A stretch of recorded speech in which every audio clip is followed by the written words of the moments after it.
Olá pessoal, sejam bem-vindos a mais um vídeo aqui do canal Saúde Integral.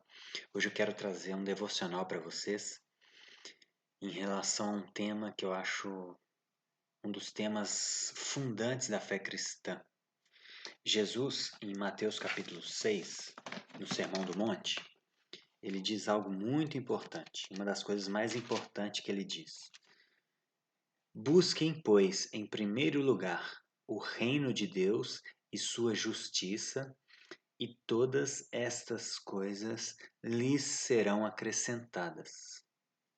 Busque o reino, e todas essas coisas vos serão acrescentadas. Contextualizando um pouco, Jesus está no Sermão do Monte, e a partir do verso 19, ele começa a falar que entra essa perícope, essa porção da escritura que trata de um assunto, isso é uma perícope. Nessa perícope, ele começa a falar sobre tesouro no céu, sobre dinheiro, sobre a ganância. Então ele começa falando sobre não acumular tesouro na terra, no verso 19, para acumularmos tesouros nos céus. E ele fala que a gente não pode servir a dois senhores, não podemos servir a Deus e ao dinheiro, e portanto a gente não deve se preocupar. E aí ele entra com algumas coisas das quais a gente não deve preocupar: comida, bebida e vestiário, né, e roupas. E ele dá exemplos, né, para a gente olhar os lírios, olhar as aves no céu, que não se preocupam, mas Deus cuida delas. E ele fala no verso 32 algo muito forte: porque os pagãos é que correm atrás dessas coisas, mas o Pai Celestial sabe que vocês precisam delas. E aí vem o verso 33 que a gente acabou de dizer. E no verso 34 ele repete: portanto, não se preocupem com o amanhã, pois o amanhã trará as suas próprias preocupações. Basta a cada dia o seu próprio mal.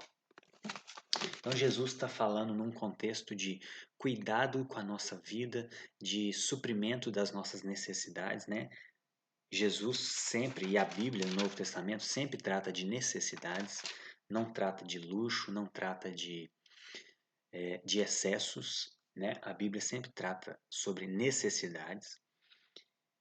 E Jesus fala para a gente buscar o reino de Deus. A grande pergunta é: o que é o reino de Deus? O que compõe o reino de Deus? Quais são os elementos que compõem o reino de Deus, dos quais eu devo buscar? Esse, essa é, isso é o que eu quero falar hoje. É isso que eu quero tentar clarear para vocês hoje.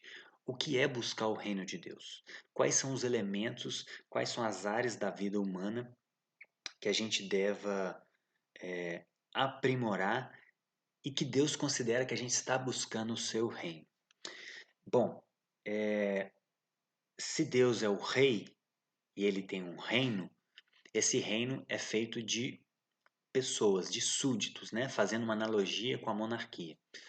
Então, um reino precisa de súditos, só que nem todas as pessoas são súditas desse reino. O homem natural é aquela pessoa que nasce, ela não nasce discípula de Jesus, ela não nasce fazendo parte do reino de Deus. Ela precisa entrar para esse time, ela precisa entrar para o reino de Deus. Então, todas as pessoas que Deus cria são criaturas. Filhos são aqueles que se deixam ser adotados por Ele. Então, o primeiro ponto que uma pessoa precisa buscar para buscar o reino de Deus, a primeira área que ela precisa buscar para buscar o reino de Deus é entrar no reino de Deus. Então, ela precisa, como João disse no verso 12, né? João 1,12, todos quanto receberam, deu-lhes o direito de se tornarem filhos de Deus. Então, o ser humano precisa aceitar a graça livremente. E a partir do momento que ele entra, existe uma nova condição, ele precisa permanecer. Jesus, em João capítulo 15, diz que nós devemos permanecer conectados na videira, porque ele é a videira e nós somos os ramos. Aquele que permanece nele, ele permanece em nós. Então, primeiro ponto, a primeira área da nossa vida para buscarmos o reino de Deus é entrar para o reino de Deus e permanecer no reino de Deus. Esse é o primeiro ponto, que tem a ver com salvação. salvar a nossa alma, salvar a nossa vida do destino eterno de perdição, entrarmos para o reino eterno do Deus Pai. A segunda área é a família. Então, depois que nós entramos para esse reino e depois que nós batalhamos para permanecer nesse reino, lendo a Escritura, orando, tendo disciplinas espirituais, congregando, isso tudo faz parte do permanecer, se alimentando da palavra dele, a gente precisa cuidar da nossa família. Essa é a segunda área. A família, ela é o útero de novos súditos, de novos discípulos de Jesus. Então, depois que entramos no reino de Deus, nós precisamos cuidar da família, que é o núcleo principal da existência humana e que é o útero da formação de novas vidas discípulas de Jesus, de novos súditos para esse reino. E Paulo fala isso em 1 Timóteo capítulo 3, quando ele está dando as instruções para os presbíteros e diáconos, ele fala que uma característica do presbítero e do diácono é cuidar bem da própria casa, porque se ele não cuidar bem da própria casa, como ele vai cuidar da igreja de Jesus? Então ele precisa começar em casa. O exemplo para os filhos precisa sair de casa. Os filhos, os nossos filhos devem ser os nossos primeiros discípulos. Eles têm que ver Cristo em nós, através do nosso exemplo diário, não só no domingo, mas principalmente na segunda-feira. A gente precisa viver o evangelho na segunda-feira. Isso vai fazer diferença na vida dos nossos filhos. Então, depois que nós entramos e permanecemos no reino, nós cuidamos da nossa família, que é o útero gestativo de novos discípulos, de novos súditos para esse reino. Em terceiro lugar, a gente precisa edificar a igreja. A igreja, junto com a família, são os úteros de novos discípulos. Começa tudo dentro do nosso lar, mas o convívio com a igreja regular faz com que essas pessoas vão sendo edificadas pelos dons que cada pessoa tem na igreja, e isso o corpo vai edificando a si mesmo numa engrenagem que caminha perfeitamente, e a igreja é o complemento desse útero que gesta novos discípulos, novos súditos para esse reino. Então, se uma pessoa quer buscar o reino de Deus, ela precisa cooperar, né? Como Paulo fala em Efésios 4, capítulo 11 e 12, Deus dá um dom para cada pessoa para que ela edifique a igreja. Cada pessoa tem um dom que vai edificar a igreja. Então, e Paulo, nesse texto, faz a analogia da igreja com o corpo. Jesus é o cabeça e nós somos os membros. E cada membro tem uma função. E o corpo não pode desprezar uma outra parte do corpo, porque cada parte do corpo tem uma função específica que se ajudam mutuamente. Um não é melhor que o outro, mas elas se completam numa harmonia perfeita. Então, é impossível buscar o reino de Deus e não congregar, e não fazer parte de um ajuntamento de pessoas regular. É impossível. Não há como ser cristão sozinho. Seria a mesma coisa de um dedo querer se desprender da mão e querer ter vida própria. Ele só tem vida se ele estiver conectado na mão, que a mão está conectada no antebraço, que está conectada no braço, e todo o corpo está conectado no cabeça, que é Cristo. É impossível buscar o reino sem viver em comunidade. E o último ponto que é tão importante quanto é cumprir a nossa vocação, cumprir o nosso chamado aqui na terra. Paulo fala em 1 Coríntios capítulo 3, verso 9, que nós somos cooperadores de Deus. Deus está trabalhando, Jesus falou isso, meu Pai trabalha, eu trabalho também. E se Deus está trabalhando e nós somos criatura dele, criados para governar, como Deus nos disse lá em Gênesis, Deus colocou Adão para cultivar e governar a terra, e lavrar a terra, e cuidar do jardim. Então, o cuidado da terra pertence a nós, filhos. Então, cumprir essa vocação, cumprir esse chamado que cada pessoa tem especificamente, é parte fundamental da busca do reino de Deus. Paulo diz em 1 Timóteo, Tiago diz em Tiago 1,17 que todo dom perfeito vem do alto. E se todo dom vem do alto, e se Deus distribui dons, como Paulo fala em Efésios, para a edificação do corpo, e agora a gente ampliando esse corpo para além da igreja, né? Indo lá para Gênesis, que é a Terra, o planeta Terra, que foi nos dado para cuidarmos. Então, não faz sentido pessoas terem dons para não ser usados.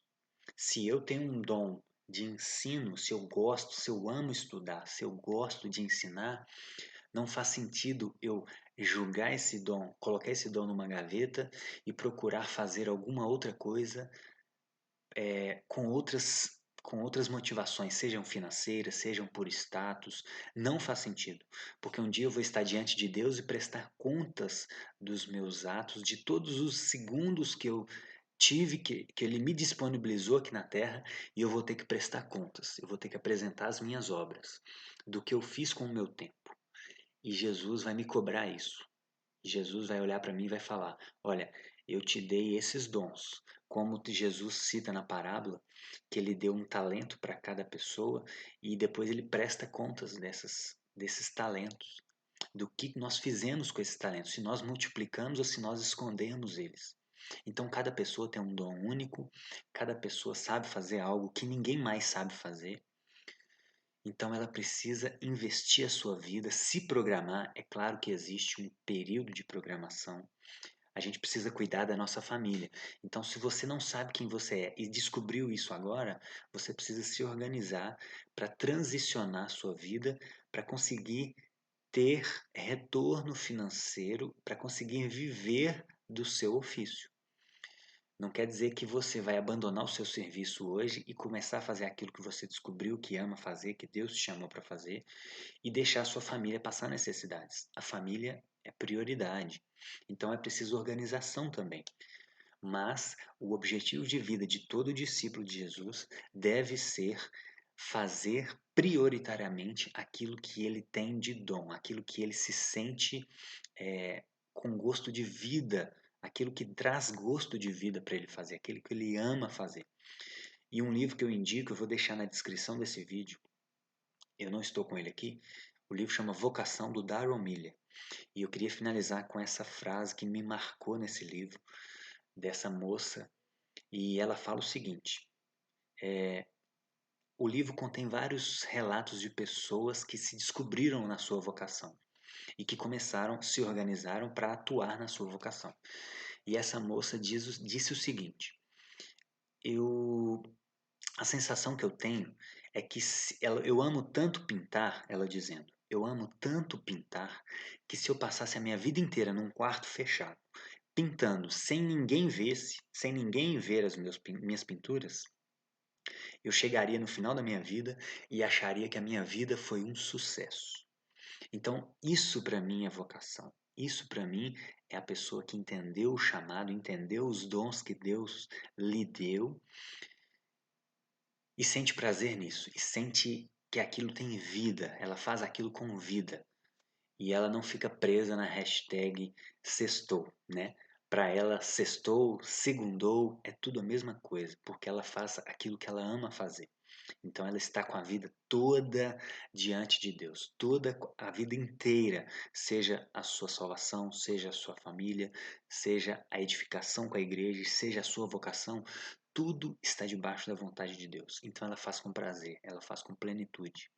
Então, se você quer buscar o reino de Deus e se você quer ter uma vida plena com Jesus, você precisa entrar e permanecer no reino.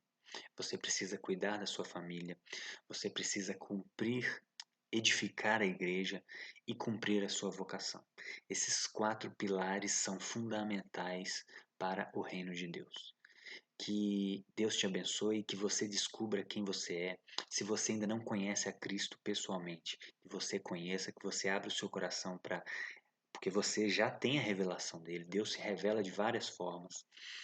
Que você aceite a Cristo, que você permaneça, se você já aceitou, que você permaneça na fé cristã, que você cuide da sua família, que você não coloque outras prioridades à frente da sua família, que você edifique a igreja com os seus dons que Deus te deu e que você se programe para descobrir quem você é e cumprir a sua vocação na terra. Assim, nós estaremos buscando o reino de Deus. Então, que Deus te abençoe. Se isso edificou a sua vida, passe para frente, compartilhe esse vídeo. Se você não conhece o canal, se inscreva, ative o sininho para você receber as notificações de vídeos que serão colocados posteriormente sobre outros assuntos também. A ideia do canal é tratar sobre espiritualidade, filosofia e saúde do corpo. Então, se isso te edificou, passe para frente, compartilhe e que Deus abençoe a sua vida. Até a próxima.